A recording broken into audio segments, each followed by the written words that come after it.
Hi, friends. Welcome to Think Out Loud with me. I'm Natalie, and this is a cast of another intriguing chat from my little neck of the woods in northern Colorado to you, in yours, wherever that may be.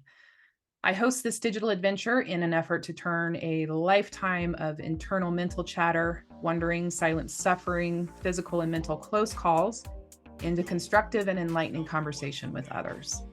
This is me taking advantage of the irrevocable license to be curious. It's a license issued by the universe and held by every single solitary one of us. Time is our most valuable asset, and you have a lot of choices on how to spend yours. I do appreciate you for sharing minutes and moments with me as I unfold out loud with you and my guests within this safe and respectful space. Speaking of unfolding, my conversation with Linda last week about narcissism sparked a number of side discussions with people in my life, old and new friends alike. I'm encouraged by the feedback, the questions, and especially the reflections I'm hearing as people think about how concepts and opportunities for healing apply to their own lives. I have made daily work of self-reflection over the last several years as I try and come to terms with my past, embrace my future, and really settle into being present. One person recently asked me, "Don't you get sick of thinking about all this stuff all the time?" I'd be lying if I said no. Sometimes self-reflection, self-awareness, and self-work is fucking exhausting. There are days when I just want to shut my brain off, flip a switch, drown out the voices, and numb myself from feeling any further emotion. That's what drinking did for me. Marijuana too. Helped me not think. Helped me think about anything but myself. Gave me all kinds of things to do other than deal with my anxiety, my demons, my shame, and my shadows. But shadows, my friends, well, I've come to realize that shadows are where the healing is. And I mean to tell you, healing, the kind of breakthroughs, taking responsibility and having clarity about my whys and my hows, healing is where it's at. The last year of healing has been especially extraordinary for me. Getting through the shadows, ironically, frees up the mental space to actually enjoy this beautiful life. But shit if it ain't easy. I read an Instagram post by Don Miguel Ruiz recently, this morning. The relationship you have with yourself is the most important one in your life. You are the only person who will be with you throughout your entire life. So it's important to treat yourself with kindness, compassion, and respect. When you love yourself, you acknowledge your own worth and prioritize your own needs without relying on others or other things to fulfill them. This doesn't mean being selfish or neglecting others, but rather approaching all of your relationships from a place of wholeness and self-respect. By loving yourself, you can cultivate deeper connections with others and live a more fulfilling life. There's also a saying I found this morning: your mind is like an unsafe neighborhood. Don't go there alone. For too long, I tried to do it alone. Finding others to walk with, to hold my hand and hold me accountable, to share light and love and exercises and encouragement, that's been key to my own progress. Some have come into my life, sprinkled me with their magic, and moved on with grace, while others continue to give me the gift of themselves and their healing ways. On my recent journeys to Mexico that I've been visiting with you about, I discovered one such gift of a person, and she's my gift and guest today. Kim Eden is an intuitive empath, Psych K practitioner, Reiki master, NLP practitioner, holistic herbalist, hypnosis practitioner, and life coach. But these, as she says, are just labels. The reality is that Kim is an energetic being having a human experience. Kim grew up on a rural desert farm in southern Arizona, where she spent most of her childhood lost in her imagination. The open desert was her playground. Her best friends were her horse, dogs, goats, and cats that called the farm home. Growing up, she'll tell you she was always the oddball and outcast. She saw the world differently, even at a young age. She could see the energy that flowed into everything, and she realized she was called to help and hold that space for others. Kim does not believe that one modality will heal everything. This belief, though, has led Kim to learn different modalities, and over 25 years, she has been working on her own spiritual development. She has attended courses at Arthur Findlay College to study mediumship and psychic development, and has numerous certifications and additional training in holistic modalities, energy psychology, and energy work. She's traveled to learn with shamans, maestros, and healers throughout North and South America, and she's a perpetual student of the world. In 2020, Kim opened Peaceful Path. Through her private practice, she works with individuals to break free of their limiting beliefs, does energy healing, and conducts shamanistic ceremonies to help with additional spiritual support a person may need. In chapter 11 of Shaman Heart, Sacred Rebel, the book in which we will both be featured, that is hitting the shelves in late May with 24 others, including lead authors Stephanie Urbina Jones and Jeremy Pager, Kim tells a story called The Broken Path and shares very special medicine for freeing oneself from limiting beliefs. Kim, thank you for joining me and for thinking out loud with me. You and I have actually done a considerable amount of thinking out loud together. We were roommates during both recent trips to the pyramids of Teotihuacan outside Mexico City. Sitting up late with you and rising early with you, I'm always so excited to visit with you and to just share space with you. I have no doubt people listening in will soon agree you are a one-of-a-kind special spirit. Say hello. Hey, I am so glad to be here with you today. I'm so happy to see you too. My favoriteest person in the whole wide world. It was interesting having, I won't lie to you, it was interesting having a roommate that first time. I thought, what am I doing? You had a roommate, you had been on a trip prior, right? Where you had a roommate. And so you were already broken into the concept of sharing space with a perfect stranger. I was not, it had been a while. I'll just put it that way. Well, that's the thing that's so fun with all of this is, so yeah, when I went to Peru, I had an amazing roommate. She was just awesome. And what I found is the people that I get partnered up with are exactly the reflection that I need. I mean, you were exactly what I needed in Teo. Just your energy and the experiences that you have been through in your life. And it was really a beautiful reflection for where I was and some of the things that I was needing to kind of work through.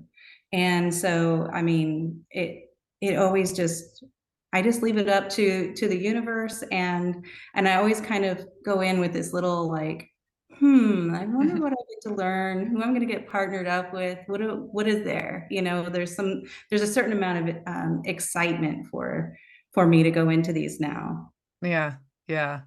I should explain to folks a little bit. I don't know that I have the dreaming house where we stayed.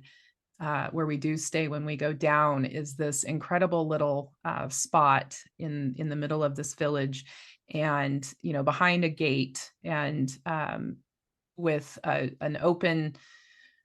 big open courtyard in the middle, and a dining hall and salons and just very sacred spaces where we can all gather. And Kim and I had a room with multiple beds. We got to pick our own little spot and spread out and join others in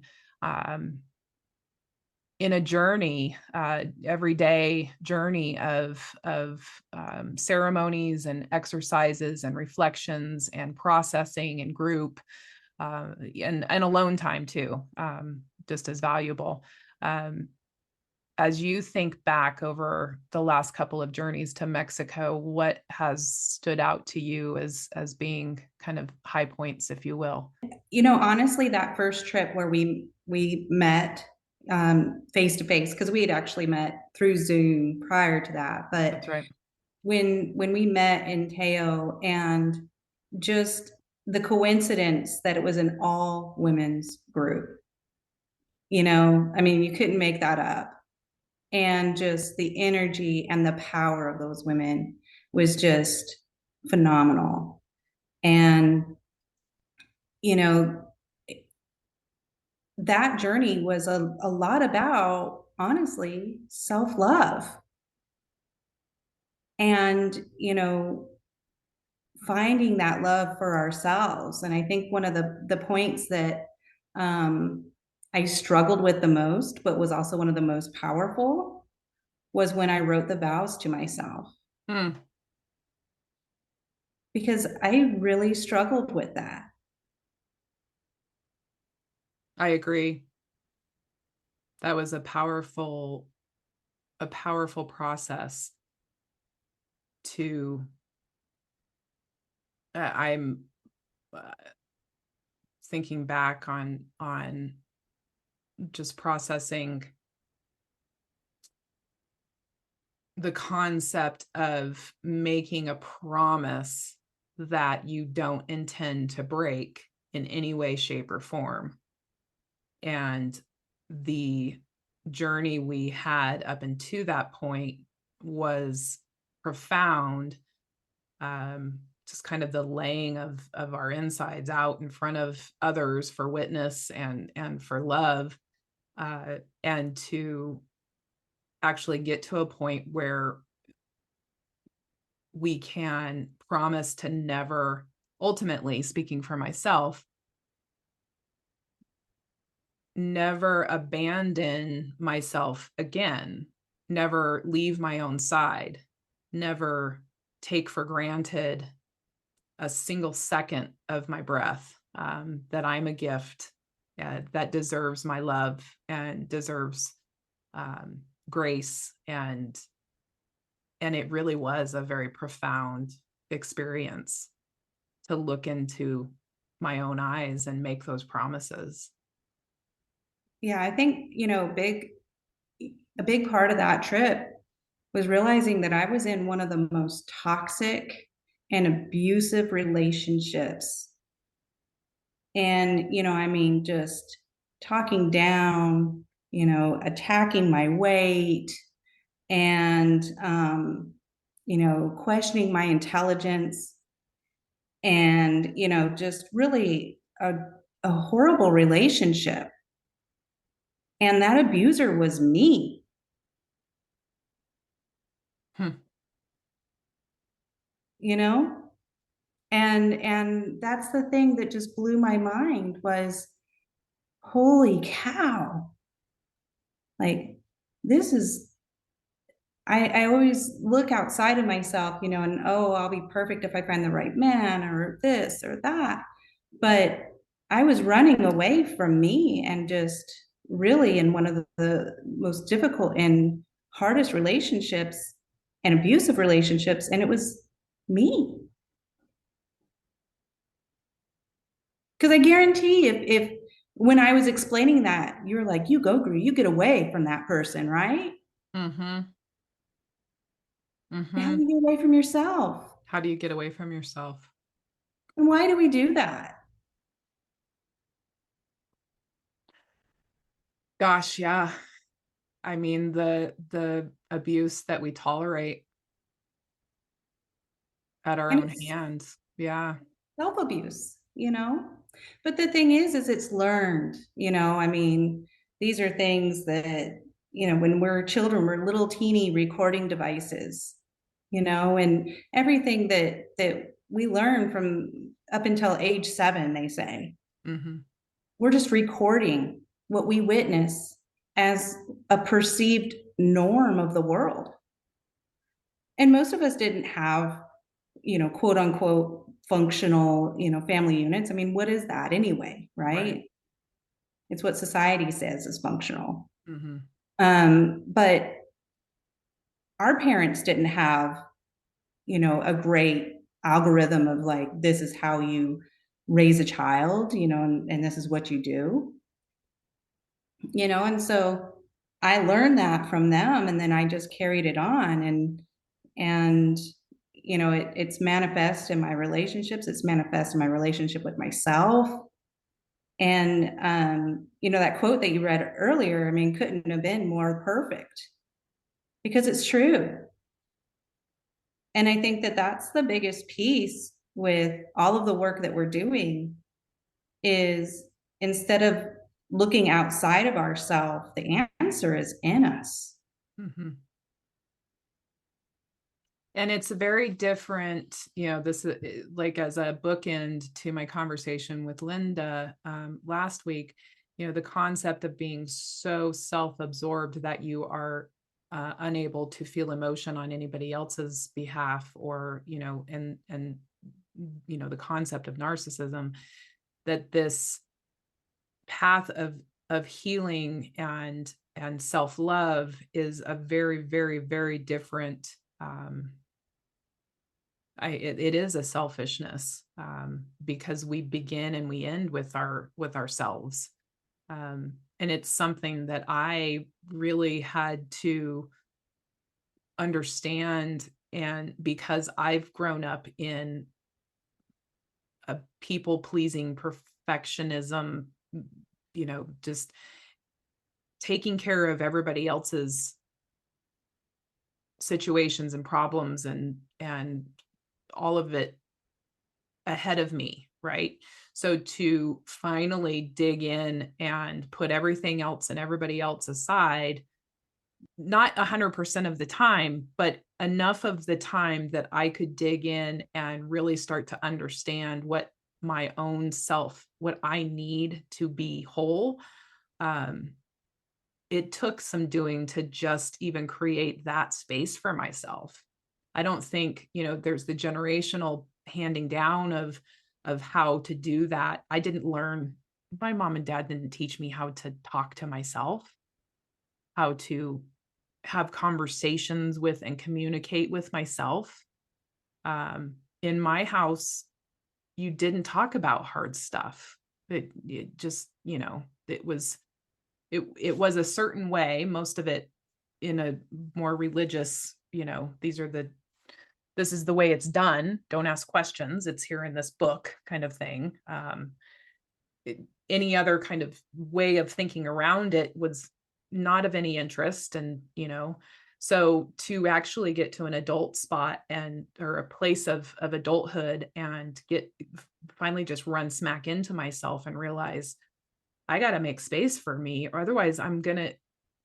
I, I I write it in my own chapter. I was killing myself slowly by not being with myself. Well, right. I mean, and that's the thing too, is, it's almost like if we were a bucket, we're vessels. I always say we're vessels of energy, right? Well, if there's holes in that, it's just going to flow right out. And what are we left with? Emptiness and disconnectedness, and ultimately, I mean, for years, I struggled with suicidal ideations, massive depression and anxiety. I really didn't want to be here, and it was because I was constantly, any energy that I had, I was putting out there for somebody else, taking the time to just take care of me. And so, there having boundaries and loving yourself, you know, again, I know that, with the prior discussion about like narcissism, it's not that it's doing that, but then also, making space for others, and still having that capacity of love. And that's really what it is, if you could love yourself first and fill that up, then you're able to expand that love out. And that's the beauty of it. Mhm. And that's really what my goal is, that's what my path has been, is as I've been going through and finding different things, this has been a path of healing for me, but then as I get there, I open the door and I hold it open for other people to walk through. Mhm. And it's just constant evolution, and it's just an expansion of love every step of the way. Yeah. And there's good things and there's things that are heavy, um but it's those heavy moments, those painful moments where I go, oh, I can feel, okay, if there's a resistance here, if there's a pain here, then that means that there's growth there, Mhm. there's an opportunity, and that's where I love to lean into that now. That's something that I really have grown to respect about you. From the I don't recall that it was during our initial online work, but definitely down in Mexico, you would talk about rubbing up against something. And what I what I love about you is the respect that you have for your own when you are experiencing emotions and when you are in something, you recognize it and you call it out and you honor it. And there have been enough times in my time with you of witnessing you rubbing up against things that were not comfortable, that you didn't back down from, you sat with and let simmer. You simmered with it, with the feelings, and to watch you, as your roommate, and then just, seeing you in the courtyard or during walks and whatnot, journaling and just processing. Have you always been such a self-reflective? I mean, your bio reads a certain way. I've got visions of you running around, Arizona, with your journal, but has it always been that way where you've been so self-reflective and responsible with your own emotional space? Honestly, no. I there was a long period of time where I felt like the world was happening to me and that I was very much in victim mode, but I didn't want to be a victim. It was one of those things where, like, I'm not going to let the fact that I had, this event in my life, because I had some major things happen to me. I think the one of the biggest, that I'll just talk on just because it's one of those like jarring ones is that one of my boyfriends shot himself in the head in front of me. At this point in my life, I can say that without that being charged. Mhm. And, but when that happened, my life just crumbled and disintegrated. And I just felt like I was living underneath the toilet bowl of the world. Like, why does shit after shit just keep happening to me? Mhm. And, no matter how hard I would try, I would build myself up and then something else would just plow me right back down. And I just, for some reason, I kept getting up, but it wasn't that I knew why. It was almost like I was walking through the world like a zombie. Mm. Honestly, the reason why I kept getting back up was because I had my daughter and I knew that I couldn't leave this earth until she got to be 18. Like, that was the only reason why I'm still alive probably today, because I was like, I can't leave her without any parents. And so, that was it. I mean, that was the only reason. And, as she got older and she became less dependent on me, um, I really realized that death didn't scare me. I was ready for death. I know that there's something beyond here. I've always lived with knowing that and missing that because I always felt so empty. And again, that's those holes, that's that energy running out of me. Mm. But, as I started to mature and, really just kind of hit my rock bottom, literally, like gun in hand, ready to do this shit. Mhm. Um, I was like, okay, well, what do I have to lose? Like, what am I really scared of here? And it was living, honestly. Like, every step of the way was just paying bills, trying to make money, trying to get to tomorrow. Mhm. And I never really lived. I was just so much in my stuff every day. And so, that's where I started a journey. And, I looked at, okay, what is something that I can really get through this? And that's when I heard about like plant medicine things. And I was like, I was gonna, I was gonna shoot myself in the head last week. So I mean, if it kills me, I don't give a shit. I'm gonna go do, Mhm.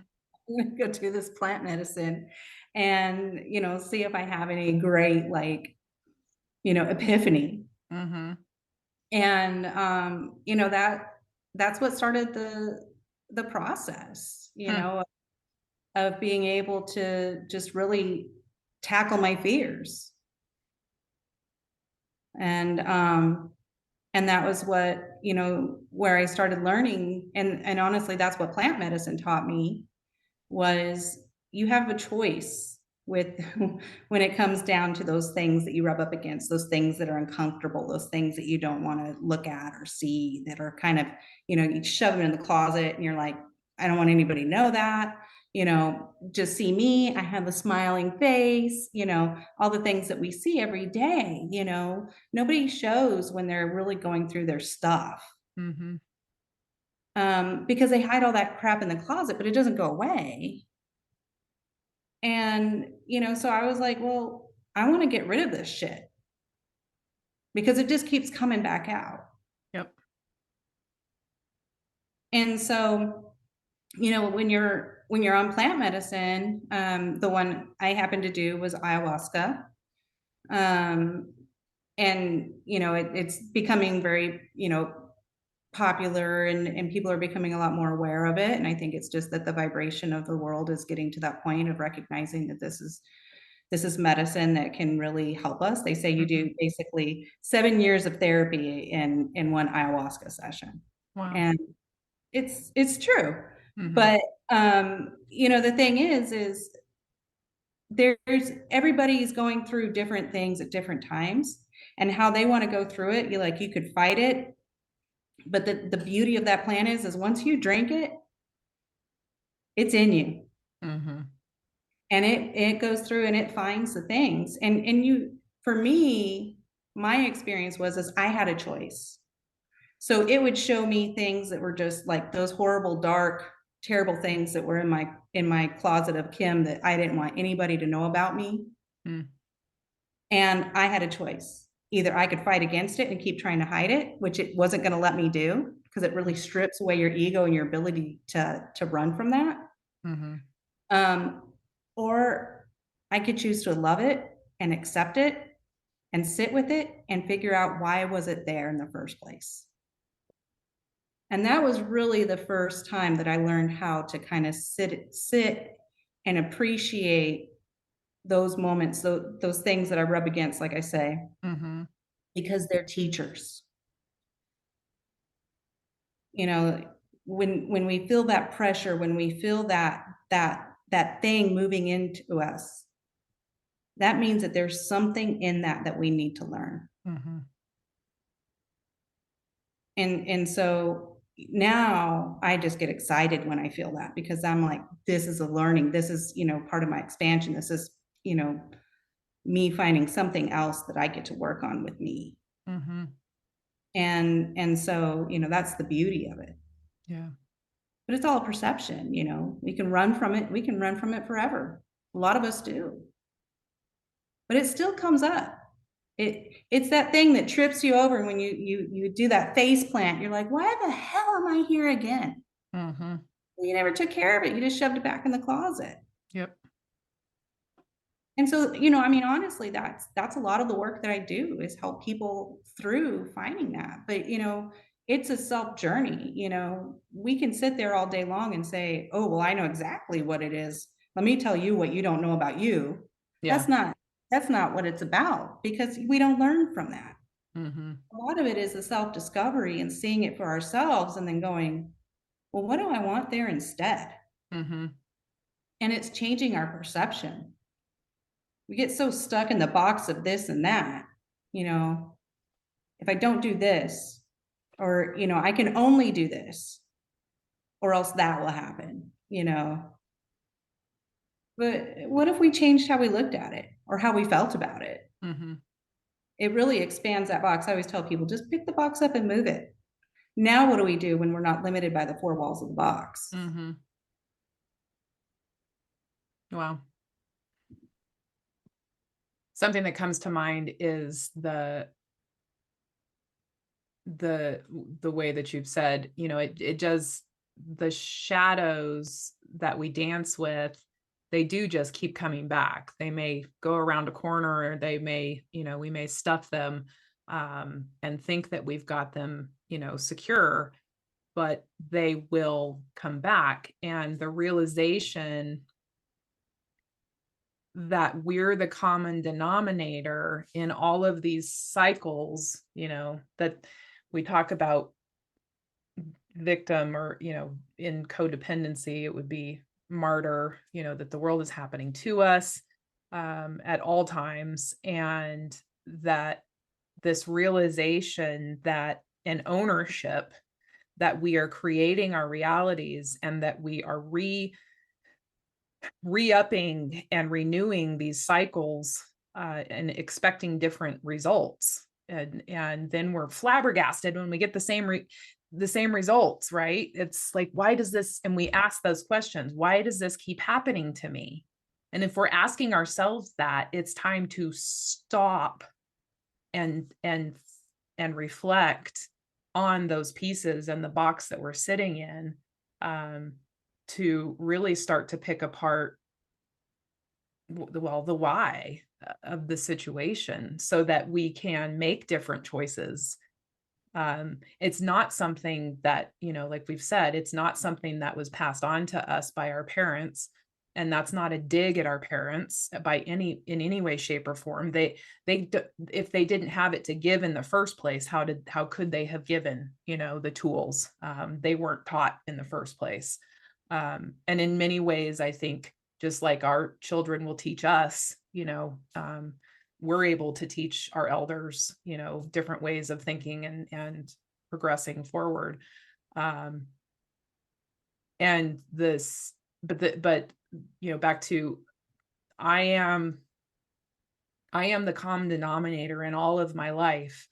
And the moment I started understanding that I was creating my own reality, and that life could start to happen for me if I would surrender to, life would start happening for me as soon as I stopped trying to control it. It does not happen to me, it happens for me. And the concept of getting out of our own way, and the concept of opening ourselves up and laying bare, all, what we feel like our own transgressions and our own trespasses and everything that we've done against ourselves, to actually finally give that up and give it air, is to actually finally, when life comes up to meet you. Yeah. Well, and the thing is that's the journey. I mean, honestly, that's why I called my business Peaceful Path, because it's a journey and it's a choice on where we want to go. And one of the things is that's also why I say not one modality is going to fix everything, because sometimes, like the trauma that I had talked about earlier, Mm-hmm.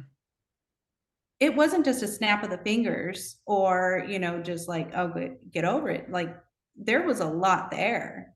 And so that's why I love working with so many different things, because sometimes we repress some of these things. We don't know, like, again, those shadows that we talk about, a lot of our shadows, are just like, think about when you were a kid and you're laying in your bedroom and the closet door opens a little bit and there's something in there, right? You just know there's something in there. That's how we feel about our shadow, is we're scared to death of whatever that is. The reality is what that shadow is usually a part of ourselves, usually childhood or something like that, that was traumatized, and we've developed a coping mechanism around it. But then we block out what that trauma is, and it just turns into this scary thing. But usually the age of whatever that trauma happened at, it stays at that age. Mm-hmm. And so our rationale around it is stuck at that age. Mm-hmm. And so a lot of times, we're just scared to death. It's that monster in the closet. We don't want to get up and walk across the room and open up that closet. What the hell? We don't know what's going to be in there. Mhm. or when we're walking down the hallway and it's dark and we just know there's somebody chasing us, right? Yep. You know, that's how people see shadow. And a lot of times it's that self that was the younger us that was traumatized that developed some kind of coping mechanism around a very stressful event that happened in our life. And so then what happens is as we move forward in life, it says, okay, well, we're in this situation again. Here's how we handled it. We're in that situation again. Here's how we handled it. And so a lot of times we don't even recognize how far back it went. When we step into it and we say, "Well, why do I keep doing that?" It's just bringing awareness to the existence of it. Mm. But sometimes, trying to get back to the root of that cause can be difficult because it's so deeply embedded in our subconscious. And that's the thing is 5% of our operating, like what we're doing when we're talking, when we're like when it comes to our awareness, that's 5% of what's going on. And so then we're like, okay, today I'm going to be better. Well, the moment that your attention gets distracted, you fall right back into that operating procedure that is deeply embedded. Mhm. And so there's tons of ways to work through that. One of them is, again, psyche, which is something that I do, which is basically communicating with your subconscious and saying, okay, well, what is it that, doesn't serve you now? And what do we want to now put there that will serve us? Mhm. And sometimes, a lot of times it's focused around money or, different things like that, which are still, things that are, one of the best ways that one of my mentors explained it as is a spider web. If you zoom in on a spider web and you look at it, there's all these little, connected points that go around. And so sometimes when you work on those different subconscious beliefs, or limiting beliefs, we call them, it'll just take out one of those little inner pieces of the web. But if Mm. you zoom out from the web, you'll see that there's usually 5 strands that anchor it. Mm. And so sometimes, something that might be way over here in right field, you work with it and it takes out one of those huge strands and it was way over here in left field and you're like, "Oh my God, that was attached to my dad? What?" Yep. But, again, and that's why the importance of community and working with others, because to some extent, we can work through these things on our own. The issue is when we start pushing up against that uncomfortable piece, kind of like when we go to the gym when we're exercising and we start reaching that point where we're kind of starting to get exhausted and we go, okay, this is enough and I quit. Yep. When you work with others, they'll push you a little bit harder than you would push yourself. And that's the beauty of finding, a container that can support you in that way of finding somebody you're comfortable working with that can just help to push you a little bit further. But ultimately, at the end of the day, like you're doing your own healing. You Mhm. have to walk through that door. I'm just holding it open, and showing you this is where the door is, but you have to walk through it. You have to do the work. Mhm. It's all up to you. Yep. Um, but there's so many ways to work through that, and sometimes, shadow work is sometimes going back to that younger self and re-recording like what happened here, and putting yourself back into that body of that little, 5-year-old, that 4-year-old, and saying, okay, let's create a new scene here. And then bringing back that energy and bringing it back to you as an adult to keep safe and to love and to nurture. Mhm. And so, it really is about just consistent healing and then finding love and appreciation in these moments of discomfort because they Mhm. are really there as teachers. Mhm. They're like, hey, there's a problem here. This let's work on this. I'm here. Yep. Yeah, it wasn't until this recent author's journey in my own healing, um, I had never what bubbles up out of what you just said is the moment that when something traumatic happens, that the age at which we're at, that is how we continue to heal, or that is how we continue to deal with something.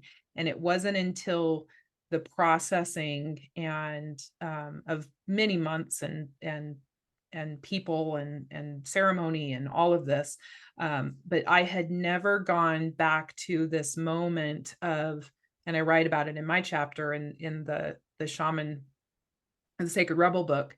um I had this aha of,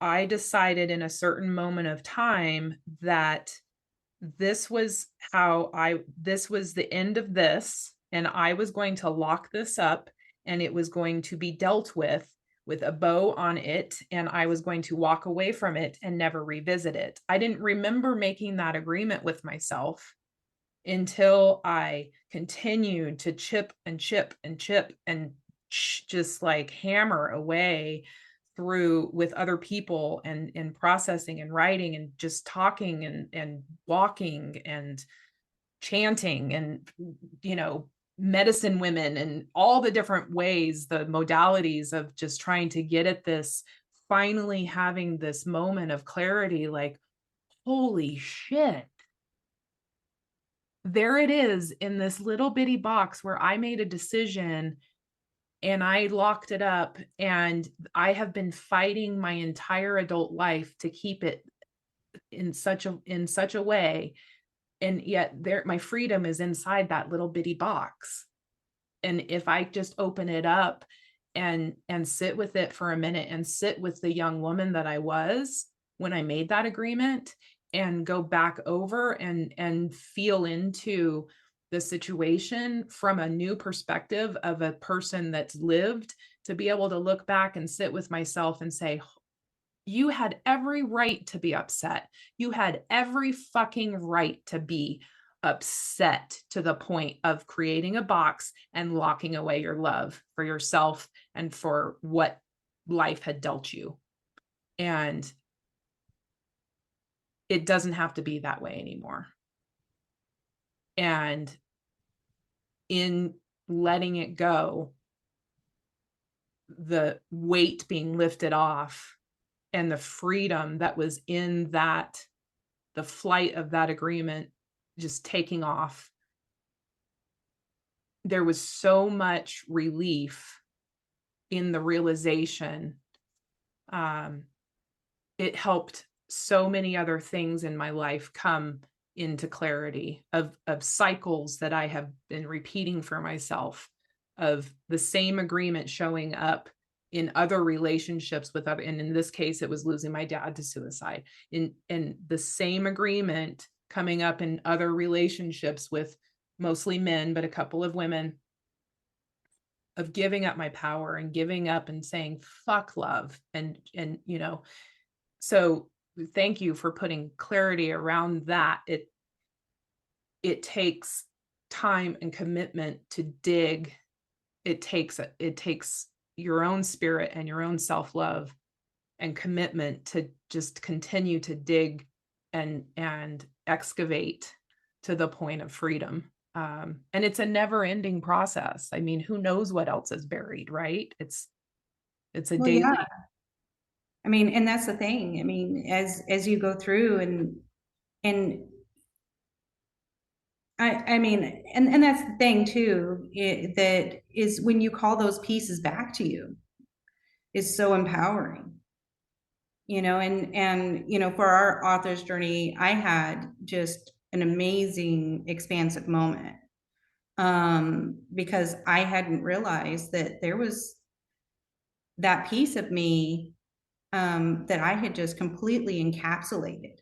And that was how I coped with the world, was I just put bricks around the beauty and the light and the love, and just isolate myself and see the world from a safe place, of this encapsulated prison that I had made.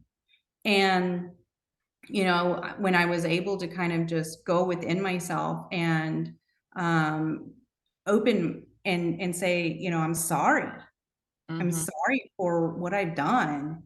and for putting you through this. Can we break open this prison? Can we let the light out? Can we, fully, um, just expand into this body, Mm-hmm. you know? And I was able to get through that. And it was an interesting thing, because that was the thing that was one of the most beautiful things, was that I could see this light body. Again, this is all in meditation, during one of the events that we were doing. And um, it went to work at just planting new seeds. And I think that that's the thing that's worthwhile, is, the things that don't serve us, the things that happen to us, that's mulch, Mm-hmm. to grow that new seed. And, it just started to grow this new garden within me. And I realized, shit, Eden exists. It's in us, that it's up to us to create the beautiful world, to dream the dream, and to step fully into that, and it is possible. But there were peaks and valleys, and that expansion and contraction is important too, because in that, if we can't always constantly be, well, I guess we could, but for me personally, after a moment of expansion, when I hit down and go back into that valley where everything kind of contracts, for me, that's the place to integrate. That's the place to just kind of sit with it and say, okay, are there any old agreements? Do I still want to hold on to this? And that's also, for me, it's the grieving period of letting it go, Mm-hmm. and saying, okay, I honor you, I respect you, but this no longer serves me, And to let it go. and to let it go. And then seeing that now there's another mountain. And I've been finding, yeah, I still have some really nasty. And that's the thing too, that I always want to make sure that people understand, is that I'm talking today from a peak, Mm-hmm. but it's okay to have our valley moments, Mm-hmm. to just feel it, because that's the beauty, is to feel it, and to respect, what comes up there, and decide, this is what I want to keep. This is what I want to, this is what I want to turn into mulch, and put my new seed in. And what do I want to grow here? And it's really a beautiful thing. And it has taken a lot of work, and a lot of mentors helping me along the way, beautiful people like you, because that's the thing, is every day I see reflections, and when we met, I was like, okay, well, what is it that, Natalie is going to show me, what she's going to teach me? And what I loved about you is the energy that you bring, and that when you're in the people, and when you're around them and everything else like that, you have that ability of just kind of making them feel great about themselves, and just, you have this, I don't even know how, but it's like a playful energy about you. Mm. And I love it. And I'm usually very reserved and introverted, and don't really like people to see me. And now I'm like, you know what? See me. Mm-hmm. I tell people I've in a sense come out of my metaphysical closet, because for years I was taught, this stuff was voodoo, it was bad. Um, and the thing is I was hiding, and I was lying to myself about who I was. And so now I'm just being the most authentic me, unapologetically me. And I really feel that you were the one that taught me a lot of that. Mm. That's enormous to hear. That's true. I'm grateful for you.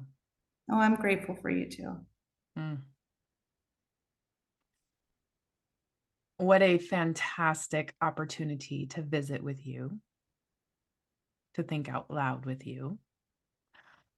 You have so much magic to share.